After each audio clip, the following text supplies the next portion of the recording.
तो hello guys, स्वागत है आपका अफेयर गॉसिप्स न्यूज में। तो दोस्तों, आप सबने कभी ना कभी ये कहावत तो सुनी ही होगी, जो दूसरों के लिए खड्डा खोदते हैं पहले वो खुद ही उस खड्डे में गिरते हैं। ऐसा ही कुछ हुआ है पाकिस्तान के साथ। अफगानिस्तान में तालिबान रूल आने से माना जा रहा था कि सबसे बड़ा खतरा भारत को होगा, क्योंकि तालिबान रजीम को जो लोग चला रहे हैं वो लोग पाकिस्तान की खुफिया एजेंसी ISI के इशारों पर चलते थे। तालिबान रजीम आने से पहले हम अफगानिस्तान की डेमोक्रेट गवर्नमेंट के साथ लगातार कोऑपरेट करते थे। उस समय तालिबान भारत को धमकियां दिया करता था, इसलिए कई एक्सपर्ट इस बात की शंका जता रहे थे कि तालिबान रजीम आने के बाद तालिबान के कई सारे अफगान आतंकी पाकिस्तान की मदद करने के लिए आएंगे और वो कश्मीर में घुसपैठ करके जम्मू कश्मीर में अशांति फैलाएंगे। और दूसरा सरदर्द बन गए थे अमेरिका के हथियार। आपको याद ही होगा, जब अमेरिका अफगानिस्तान से निकल रहा था उस समय अमेरिका ने ह्यूज क्वांटिटी में काफी सारे एडवांस वेपन पीछे ही छोड़ दिए थे। उस समय माना जा रहा था कि इनमें से कई हथियार भारत में इन्फिल्ट्रेशन करने वाले कई आतंकी गुटों को बेचे जाएंगे और ये भारत को ही सबसे ज्यादा नुकसान पहुंचाएंगे। पाकिस्तान इन सब में बहुत ही कंफर्टेबल पोजीशन में था, इसलिए उसने अफगानिस्तान में तालिबान को लाने में पूरी मदद की, ये सोचते हुए भारत और तालिबान के रिश्ते तो कभी सुधरने वाले हैं नहीं। लेकिन हुआ इसके बिल्कुल उल्टा। भारत के national security adviser Ajit Doval साहब की स्ट्रेटजी की बदौलत तालिबान रजीम आने के बाद भारत को एक बार फिर से अफगानिस्तान में एंट्री मिल गई है और हमारे और तालिबान के बीच लगातार कोऑपरेशन बढ़ रही है। भारत अब तक अफगानिस्तान में हजारों टन गेहूं और मेडिसिन भेज चुका है, वो भी बिल्कुल फ्री में। इसके साथ ही भारत ने अपना कुछ स्टाफ काबुल में स्थित इंडियन एम्बेसी में डिप्लॉय कर दिया है, जो अफगानिस्तान में एड और असिस्टेंस के काम को मॉनिटर कर रहे हैं। और तालिबान रजीम इनकी सिक्योरिटी में 24 घंटे तैनात है। और जहां तक बात है अमेरिका के छोड़े गए वेपन्स की, तो उसको लेकर एक बड़ी अपडेट आ रही है। रेफरेंस के लिए आपकी स्क्रीन पर द इकोनॉमिक टाइम्स का आर्टिकल है, जिसके मुताबिक अमेरिका ने जो हथियार अफगानिस्तान में छोड़े थे वही हथियार अब पाकिस्तान के लोकल मिलिटेंट और लोकल पुलिस पर हमला करने के लिए यूज हो रहे हैं। दरअसल कल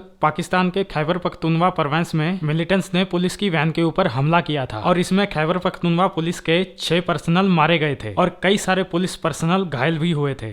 खबर निकल के ये सामने आ रही है कि इन हमले में जिन भी हथियारों का इस्तेमाल हुआ था वो अमेरिका द्वारा पीछे छोड़े गए एडवांस और फुली ऑटोमेटिक वेपन थे और इसलिए इतना ज्यादा नुकसान हुआ। और ये पिछले कुछ समय से अब तक का सबसे बड़ा हमला माना जा रहा है और जिसमें पाकिस्तान की पुलिस को भी बहुत ही बड़ा नुकसान हुआ है। अमेरिका ने तकरीबन $7 बिलियन के हाईटेक वेपन पीछे छोड़े थे, जो भारत के लिए बड़ा सिरदर्द बने हुए थे। लेकिन पाकिस्तान के लिए मसला ये खड़ा हो गया कि डोरंड लाइन को लेके पाकिस्तान और तालिबान के बीच मतभेद ऑलरेडी शुरू हो गया है। तालिबान ये क्लेम कर रहा है कि खैबर पख्तूनवा और बलोचिस्तान उनका हिस्सा है और बात बॉर्डर पर एक दूसरे के ऊपर फायरिंग तक पहुंच गई है, जिसमें दोनों ही साइड के सोल्जर्स की जान गई है। इसके साथ न सिर्फ तालिबान बॉर्डर के ऊपर पाकिस्तान आर्मी के लिए मुश्किलें खड़ी कर रहा है, बल्कि बलोच लिबरेशन आर्मी से मिलकर पाकिस्तान में छोटे छोटे आतंकी गुटों को अमेरिकी हथियार भी सप्लाई कर रहा है, ताकि पाकिस्तान की नाक में और दम किया जाए। और इसीलिए मैंने आपको शुरुआत में एक कहावत सुनाई थी गड्ढे वाली, आज उसी गड्ढे में पाकिस्तान खुद पड़ा है। तो खैर, मिलते हैं ऐसे ही किसी नेक्स्ट वीडियो में, तब तक के लिए पीस आउट एंड जय हिंद।